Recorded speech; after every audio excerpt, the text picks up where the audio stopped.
Hello दोस्तों, आज अपन बात करेंगे कि अब आपके पास एग्ज़ाम हो चुका है आपका, अब आपके पास टाइपिंग के लिए कितना टाइम है, ठीक है? बहुत सारे सवाल आपके मनों में कि भाई टाइपिंग के लिए कितना टाइम है, कौन लोग टाइपिंग करें या ना करें, ठीक है? सबके मन में सवाल होता है और स्वाभाविक है उठता है। तो आप लोगों को क्या करना चाहिए, किन लोगों को टाइपिंग करना चाहिए, उन सब के बारे में बात करेंगे, ठीक है? क्योंकि मैंने सॉफ्टवेयर वगैरह सबके वीडियो बना दिए, टाइपिंग का ये करो, इस सॉफ्टवेयर से कर लो, सब बता दिया मैंने। लेकिन अब लोगों के मन में संशय ये है कि कौन लोग टाइपिंग करें, क्योंकि अभी तक आंसर किया ही नहीं है। तो मेरा मानना ये है कि जिसके भी 60%, 150 क्वेश्चन है उसका 60% निकाल लो।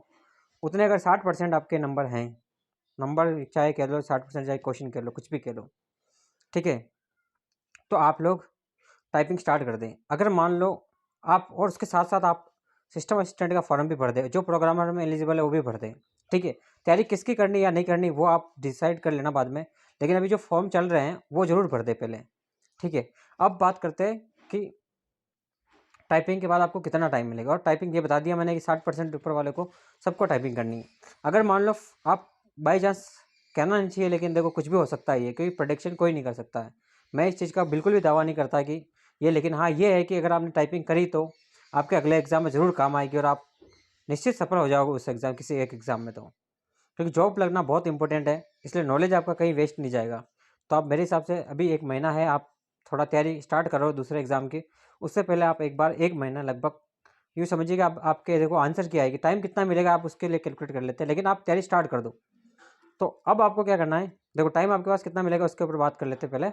तो देखो अभी आपका आंसर की नहीं आएगी, जैसे मान लो आंसर की आएगी, तो आंसर की आने के बाद भी, ठीक है, 4-5 दिन ऐसे रहेंगे जिसके अंदर आपसे आपत्तियाँ मांगी जाएगी, ठीक है? तो वो 4-5 दिन वो निकलेंगे, ठीक है? उसके बाद लगभग बोर्ड 1 महीने का टाइम देगा, तो लगभग यूँ समझिए कि आपके पास 35 से 30, 35, 40 दिन के आसपास है, मैक्सिमम 40 दिन मान सकते हो आप, या 35 दिन मिनिमम, 30 दिन मिनिमम मान सकते हो, या बाकी 35-40 दिन तो आपके पास यूँ मान लो है।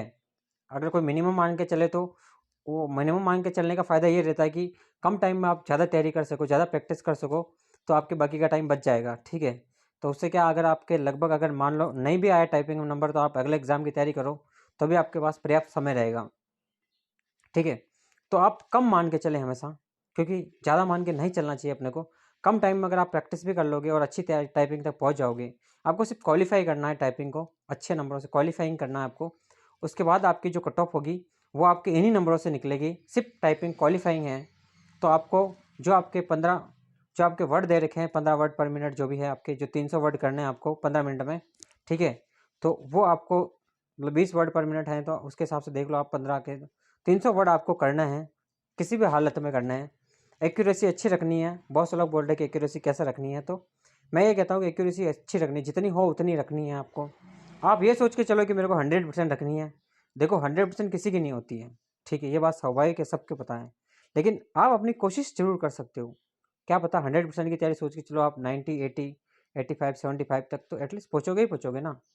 तो टारगेट हमेशा बड़ा रखो, ठीक है? हाँ, लेकिन एग्ज़ाम का मत रखो कहीं, यह नहीं सोचो कि 6 महीने का टाइम मिल जाएगा मेरे को, 6 महीने तक मैं टाइपिंग ही करूँ। नहीं, इसमें आपको टारगेट कम रखना है, ठीक है? टारगेट आपको 1 महीने का लेके चलो, तो आप निश्चित ही टाइपिंग अच्छी कर पाओगे और आपका निश्चित ही सिलेक्शन हो जाएगा। एक आखिरी प्रोसेस है टाइपिंग की, 60% वाले टाइपिंग करेंगे, लेकिन नंबर देखो कैसे आएगा, नंबर टाइपिंग का निकलेगा। तो बहुत से लोग ऐसे हैं जो 60% वाले भी शायद आए ना आए, ऐसा कोई मतलब नहीं है, क्योंकि नए 2700 ही है, बाद में घूम फिर के टाइपिंग में जो भी सिलेक्ट हो चुके हैं उनमें क्या है कि कट ऑफ निकाली जाएगी। ऐसा है कि देखो आप ये सोच के चलो कि देखो एक प्रोसेस समझो इसका, कि टाइपिंग में ऐसा है कि बहुत सारे लोग जो अच्छी रैंक लेके आएंगे, और क्या पता उनकी टाइपिंग अच्छी नहीं हो तो वो रह जाएंगे, तो उसके पीछे जो भी आएंगे उस बंदे को लिया जाएगा। फिर ऐसे ऐसे करके बहुत सारे लोग टाइपिंग में भी रहेंगे, क्योंकि अभी उन्होंने फर्स्ट टाइम टाइपिंग कर रहे हैं। तो एग्ज़ाम का डर भी होता है, आपने एग्ज़ाम का डर भी देख लिया है, तो वहाँ पे बहुत फास्ट स्पीड होती है, तो आप, तो बहुत से लोग ऐसे निकल जाएंगे, तो आपके पीछे वालों के नंबर भी आने के चांसेस रहते हैं। तो इसलिए आप उस चीज़ को नेगलेक्ट ना करें, इग्नोर ना करें, आप बस अपने पोटेंशियल लगाते रहें और टाइपिंग को बूस्ट करते रहें, ठीक है? मैंने सॉफ्टवेयर वगैरह सारी चीज़ें आपको बता दी, फ्री सॉफ्टवेयर भी बता दिए, फ्री कहाँ टाइपिंग करनी है वो बता दिया, हिंदी का बता दिया, इंग्लिश का बता दिया, पूरा नोटिफिकेशन था वो बोर्ड का था वो मैंने बता दिया आपको, सबको सब कुछ बता दिया है। बस आपको अब टाइपिंग करना है, पूरा गाइडेंस दे दिया है, ठीक है? अब आपको मतलब उस पर खरा उतरना है, आपको टाइपिंग टेस्ट क्वालिफाई करना है, ठीक है? ये आपकी जिम्मेदारी है। मेरा सिर्फ गाइडेंस बनता है, गाइडेंस तक का ही रहता है, जो मैंने गाइडेंस आपको अच्छे से कर दिया है। ठीक है।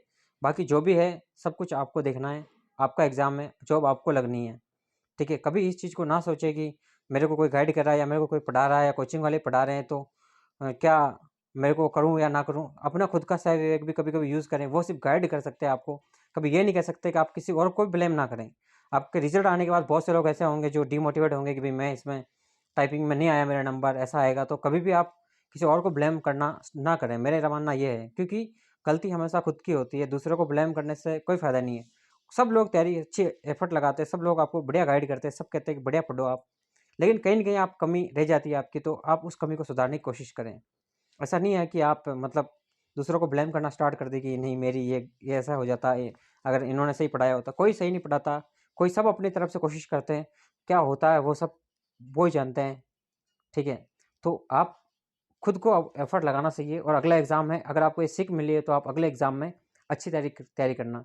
खुद का एफर्ट लगा के तैयारी करना, जो मैंने पहले ही कहा था, जो खुद का एफर्ट लगाएगा वो इस वैकेंसी को क्लियर कर लेगा। बाकी जो खुद का एफर्ट नहीं लगाएगा वो कोचिंग हो किसी के भी भरोसे रहेगा, वो कहीं सिर्फ़ वो गाइडेंस दे सकते हैं आपको, कभी भी आपको पास नहीं करा सकते हैं।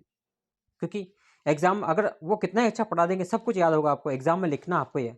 अगर आप वहाँ पे ध्यान नहीं देते, बहुत सारे लोग करते हैं कि क्वेश्चन गलत कर दिया या कुछ ऐसा कर दिया, तो बहुत से लोग ऐसे काम भी करते हैं।